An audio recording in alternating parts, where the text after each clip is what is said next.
Hey Canucks fans, and welcome to Clay's Canucks commentary for Thursday, December the 7th. Tonight the Vancouver Canucks host the Philadelphia Flyers. I am not going tonight, but I look forward to catching the game on TV and watching the Canucks trying to extend their winning streak to 4 games now. Wins over Nashville, Toronto, and most recently Carolina. And speaking of Carolina, Philly comes in with the exact same points of Carolina, 27 points on the season. This has the making for another one of those trap games, but I'm glad the Canucks actually played like it was a trap game against Carolina in the first period at least, before coming on in the second period to go on to win that game 3-0. So what are we looking at with Philly? Well, we're looking at a team that's just okay, kind of similar elements as Carolina. They got some decent offense, obviously, with guys like Voracek and Giroux, Couturier, and the goaltending should be Brian Elliott once again because Michael Nerver, the backup, is injured. And the Flyers come in with riding a very modest 2-game win streak, though. Much like Toronto did, Philly has taken the 2 Alberta teams out. They beat Calgary 3 nights ago, and they beat Edmonton last night.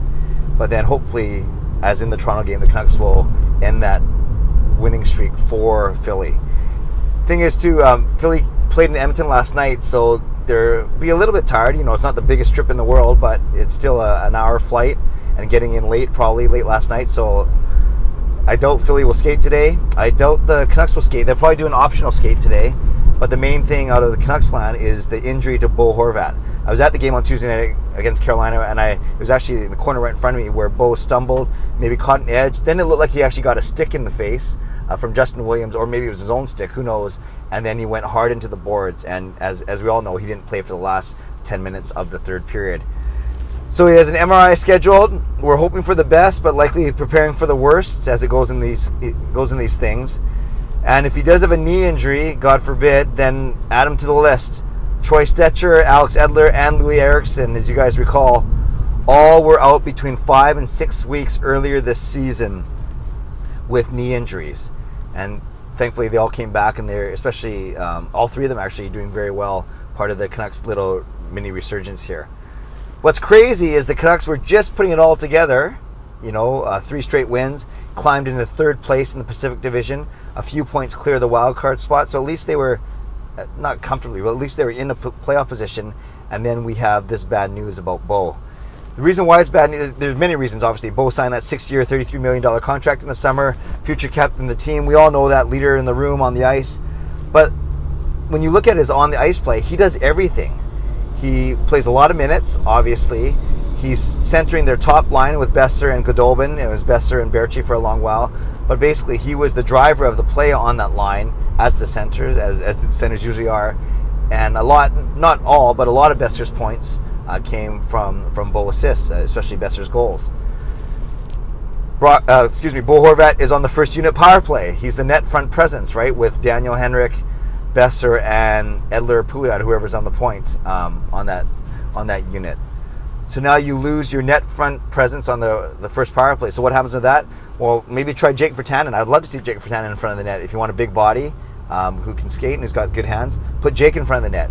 Maybe you move Louis Eriksson up to the first power play unit to play in front of the net, and then you put Jake on the second.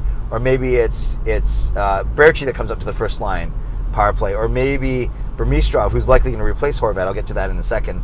Maybe he comes in on one of the 2 power play units. So obviously you lose a big net front presence on the power play. And on the penalty kill, I've talked about how Bo's not the best penalty killer, but he's the whole penalty kill as a whole has done a lot better recently. And him and Eriksson were one penalty killing duo, and the other one being Brendan Gaunce and Marcus Granlund. Because you have with both Derek Dorsett, now retired, and Brandon Sutter still recovering from injury. Those 2 guys played heavy penalty kill minutes. So Bo Horvat has had to play. You take him off the penalty kill, who do you put on there? And he's a center, so you got to find someone who can at least take draws. Do you split up Gaunce and Granlund, because at least they both have had time at center? Use Eriksson, and who's your 4th penalty kill forward now? Is it a guy like Berchi? Is it Sam Gagner, who might get a lot of Horvat's minutes?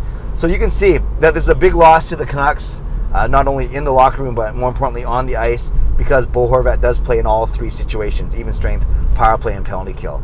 So I don't want to lament it too much. Let's wait to hear. I'm recording this in the morning, obviously driving to work. So, we might not get news about Horvat's MRI results until later today. I won't do another video later today. I have a busy day at work, but, I'm sure I'll comment on it tomorrow. And like I said, let's hope for the best, but prepare for the worst. So with Horvat out, What's going to happen? Well, likely Alex Burmistrov slides in the lineup after being out for so many games. Michael Chaput called up from Utica. He'll sit as the extra forward. And then I'm guessing that Sam Gagner plays on the top line. So look for, my prediction is Gagner with Besser and Goldobin. Then you keep the Sedins and Eriksson. You keep the shutdown line of Gauntz, Granlund, and Virtanen. So that leaves Burmistrov now centering Vanek and Berchi. And I could see that being a very, not predictable. I could see that line making sense for many reasons. So there you go. Likely no changes on D. We'll see if they continue to ride Markstrom as the hot hand. He was the one who beat the Flyers. So the Canucks beat the Flyers just 2 weeks ago in Philly when the Canucks started off their 6-game road trip. Markstrom was a net. Besser had 2 goals. Daniel and Henrik and Eriksson all had 2 points each. Eriksson scoring his first goal. It was an empty netter, but at least it got him off the schneid, and he's played very well since then. Okay, last thing I want to talk about really quickly. You may have seen on Twitter, I was with my wonderfully talented and good friend Marie. We were at Rogers Arena yesterday working with the Canucks creative staff and Joey Kenward, shooting our Canucks Christmas Carol album, Volume 2, the sequel to the video that we did 3 years ago. And one thing that was really cool, obviously that experience is really cool. I can't wait for you guys to see the final product. It's going to be a lot of fun.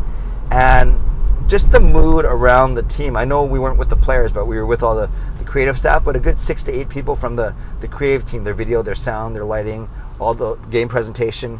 And they all talked to a man and woman about what the mood is like, how different it is around the team this year.